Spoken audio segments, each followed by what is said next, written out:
You'll make a lot of noise. Just wave. Yeah. Good evening. My name is Cliff Lance, and I've been asked by Focus to host this evening. And so, welcome all of you.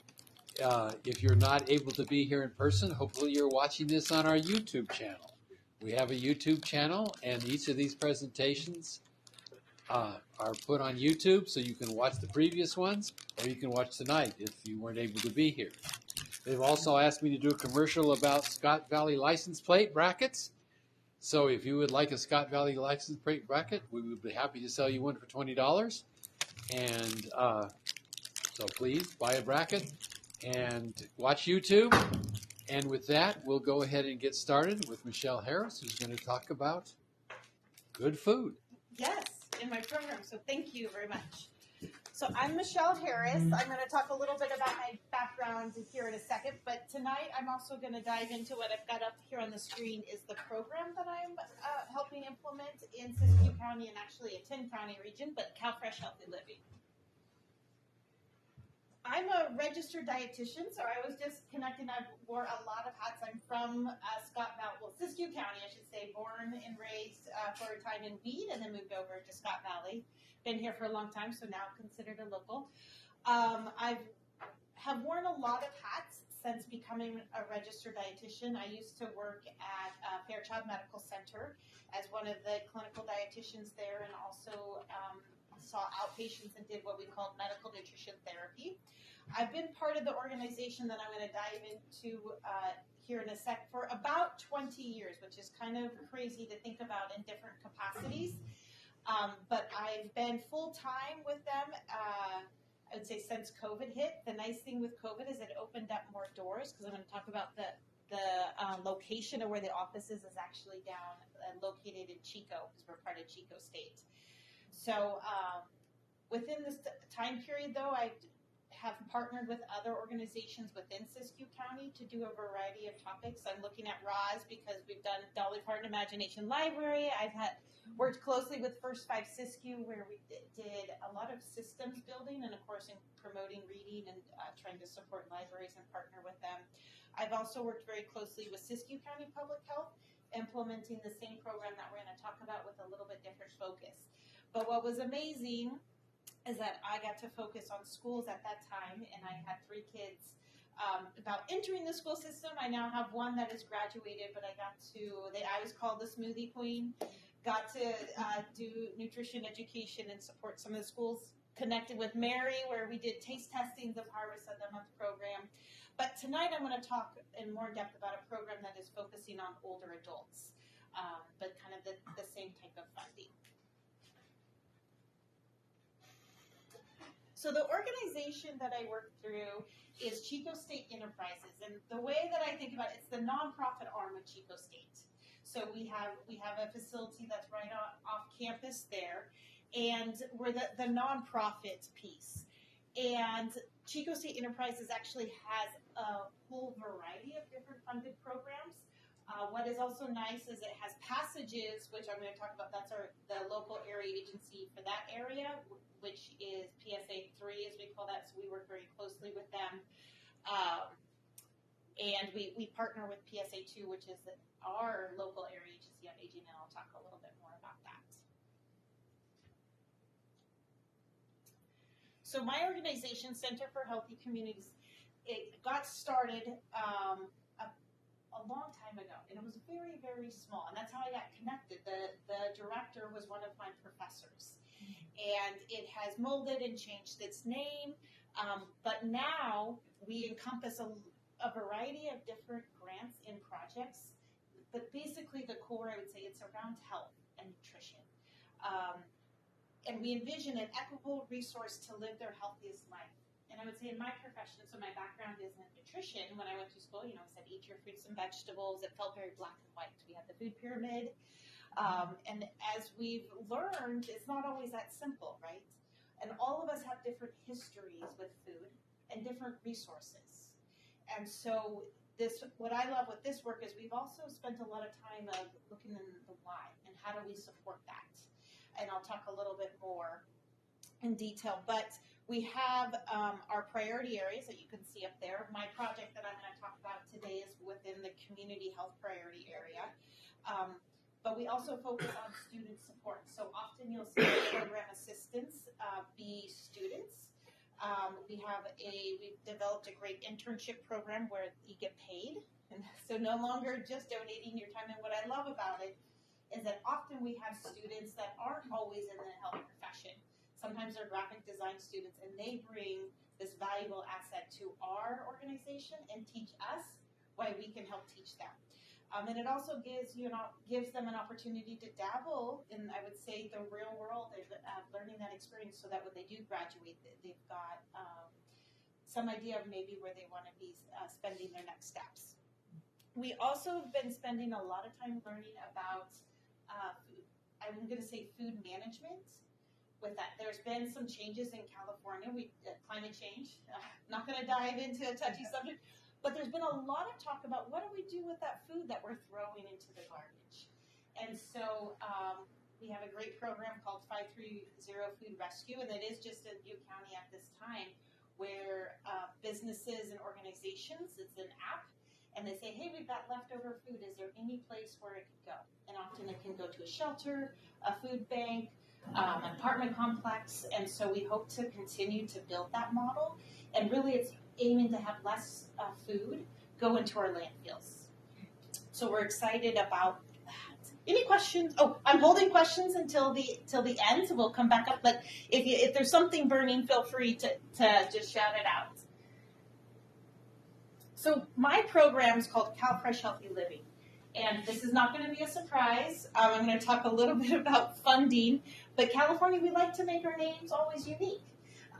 So CalFresh is only found in California. It's called SNAP, or Supplemental Nutrition Assistance Program, everywhere else. And it comes into California, and it gets broken into several different programs. Have you seen the logo, CalFresh, before?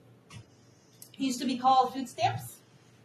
Most people are familiar with that. And so that's now what we call, and so you can see the logos CalFresh Food. So that's the program that is for individuals that meet income criteria to get funds on an EBT card to purchase food. What's nice is often our farmers markets now accept EBT. We call that, it's on that EBT card. So they're buying fresh fruits and vegetables most of the time and supporting our local farmers market. So if you've ever gone to the farmers market in Etna, they accept that. They actually matched coupons from WIC and also another senior program. My program that's in purple is the CalFresh Healthy Living. So it's that thought of that we give funds, right, in support for individuals, families, older adults to purchase food for the education piece, right? But it's not about just telling people to eat their fruits and vegetables. If it was that simple, we would all do it every day, all the time. So that's where the funding comes from. Just a little bit to know that there's also CalFresh employment and training, and then that disaster response. And so you may see those disaster response. You may see it comes in often. We've had a lot of fires, so sometimes that might come into play in Siskiyou County. Luckily, I would feel like most of us, I was one of those evacuated. We didn't have to lean into that because most of us did not lose our homes and our food. I would say though, did anyone else get evacuated? Get their power turned off? Mm-hmm. Yeah, so you come back and you've lost all your food that was in the refrigerator, freezer, and so often a lot of times, even if your home is still standing, they have programs so that you can go and replace some of that food that you've lost.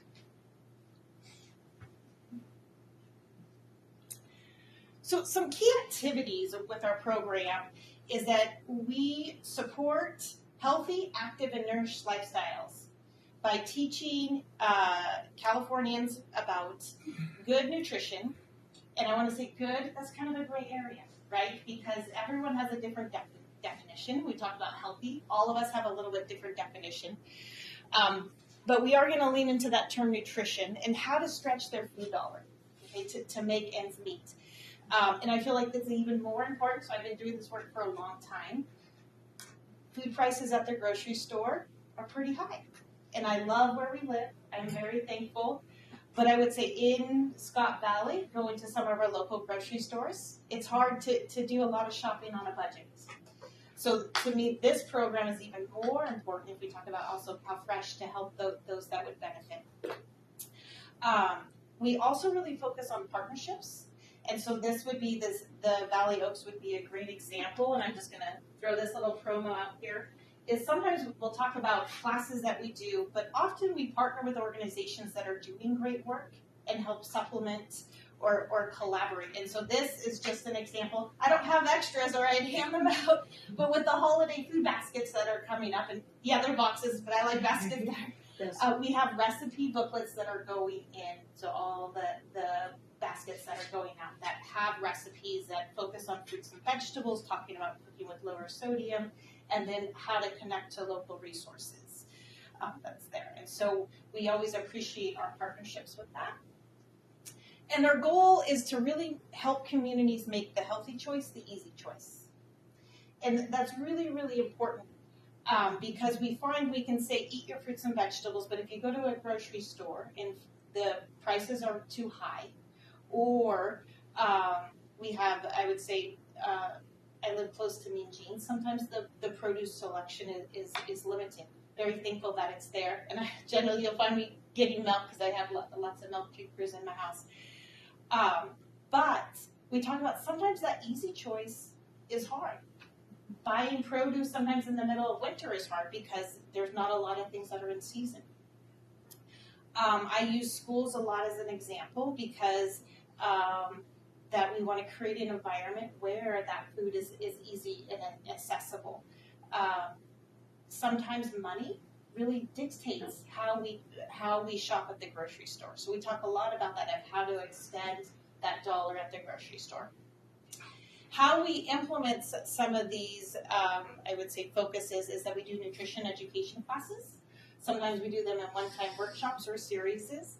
I've already mentioned that we like to collaborate and partner with local organizations. We do, and I have a term, it's called indirect education, and I should have changed it. It's mostly we go to health fairs. We have a table and we hand out nutrition information. And then there's a term, it's PSE, but it's called a policy system and environmental change. And so a school is a great way, or I partner with senior nutrition sites. Sometimes we'll put in gardens, right? What's the best way to consume more fruits and vegetables if it's growing outside? But there, and we know that if we're involved in it, doesn't matter what age, if we're involved in the growing, we're more likely to eat it.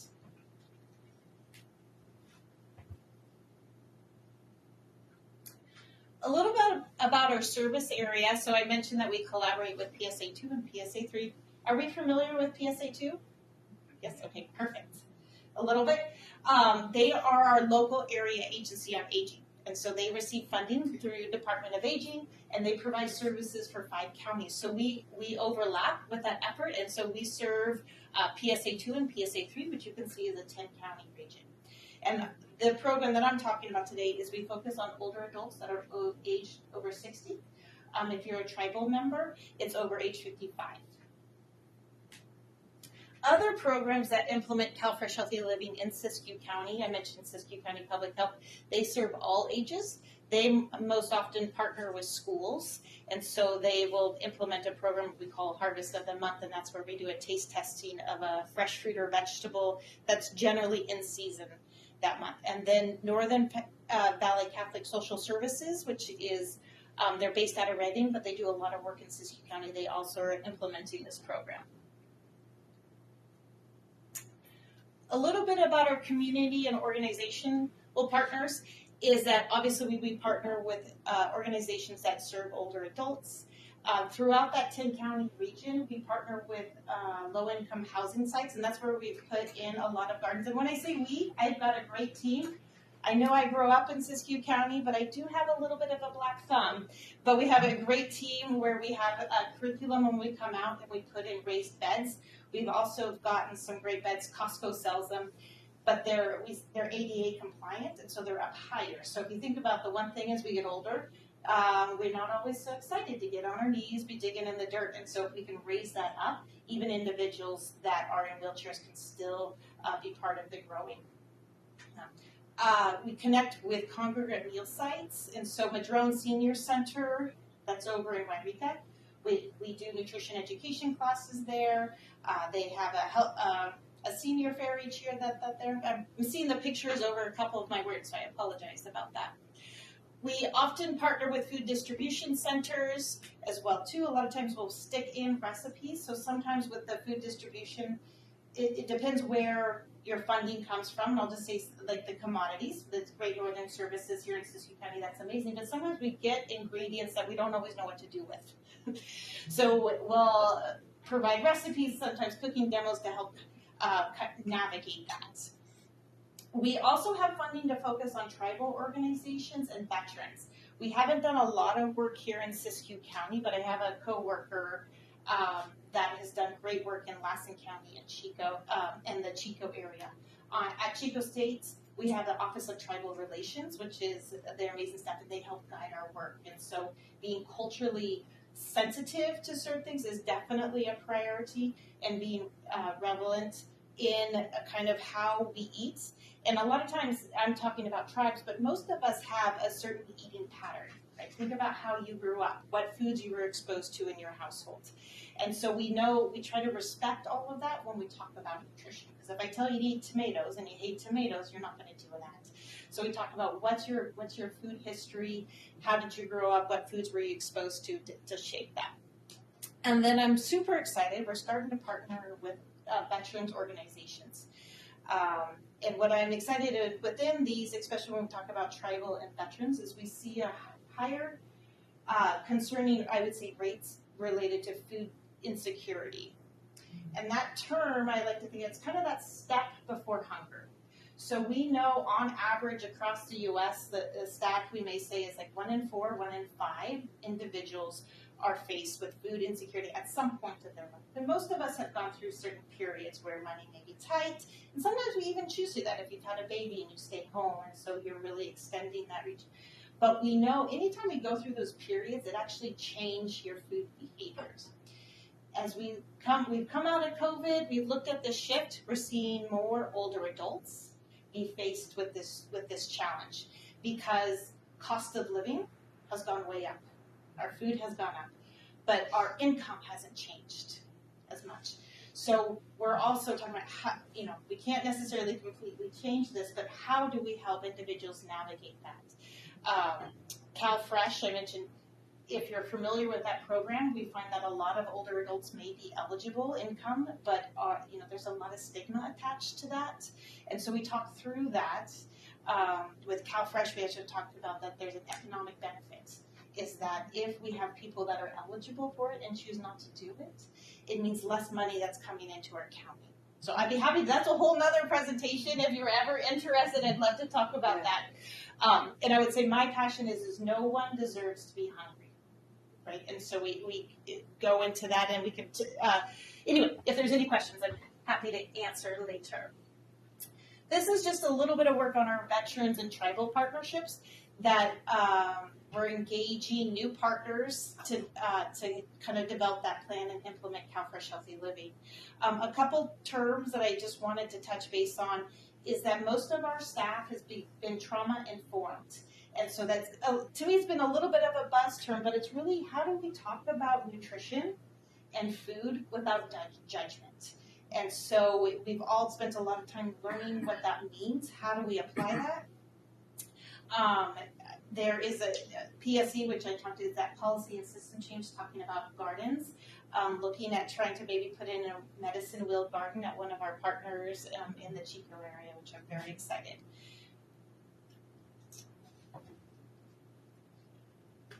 Some of our other programs and activities, and I would say what we produce is flyers. And so we have I mentioned we've got a passion for food and food access. And so here's some example, and I do have handouts in the back if you were curious.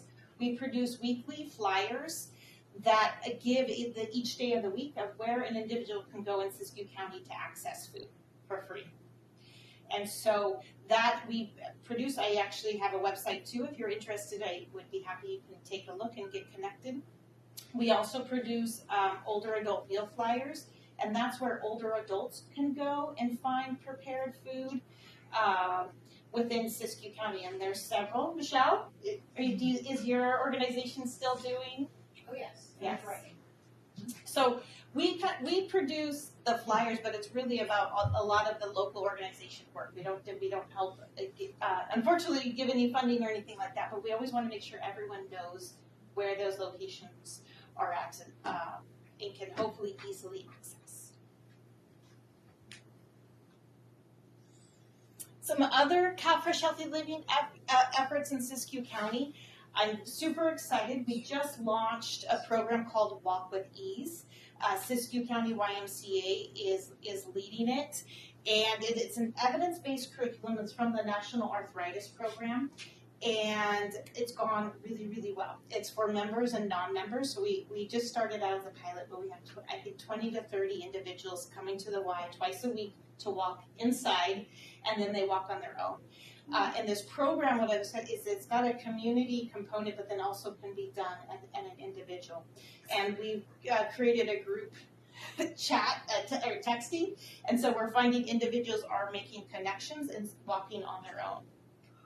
And so yes, we're very, very excited because we know that social isolation is a problem. Having accountability. So I'm really hopeful that we might be able to extend that model.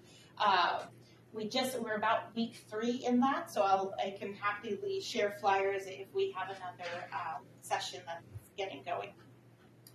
I'm also part of a coalition, and I have just a couple examples here that I can just share. It's the Fall Prevention Coalition that's in Siskiyou County, and it's made up of very diverse organizations that have come together to talk about how do we support individuals that are at risk for falling, which could include older adults, but I think it's actually all of us if we go out for a walk and it's frozen outside. But it's our first responders, it's PSA2, it's the medical providers, it's the ER, because we were seeing a lot of people come into the ER or call our fire department for help up, right? And they didn't always even make it to the ER. So one of our activities is we've put together this packet that's a whole collage of resources. PSA2 actually had funds to help with fall prevention where they could put bars in around their house so that you can be standing up. There's nutrition information in there, there's PSA2, and so that's been a lot of fun. And that conversation, though, has led to the Walk with Ease program, and we talk about being physically active is one of the best ways to prevent falls, right? But we don't have a lot of opportunities for group exercise. I feel like we're blessed. We have the amazing outdoors, but we're moving into the winter, right? I went for my walk today at 8. It was spitting snow. Got out there because I know the weather's coming, and so it's harder during the winter. But we don't always have we don't have a gym. We've got a new one that opened. I'm excited that's on Main Street in Edna, but we don't have group classes where people can come together very often to do the workouts. Another coalition that it's our advisory committee. We call it SNAC, but it's Siskiyou Community Nutrition Advisory Committee, and that's where it's a group of organizations and individuals that are passionate about food access and food security. We come together quarterly. They're part of those flyers that I mentioned when we talk about where the sites are, and we're hopeful to be identifying a project to kind of be working together to talk about food access within Siskiyou County.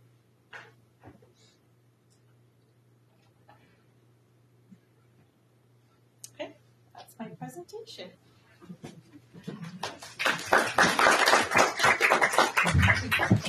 Thank you, Michelle. For those of you that are fortunate enough to be here in person this morning or this evening, there are snacks at the back of the room and water, so please help yourself.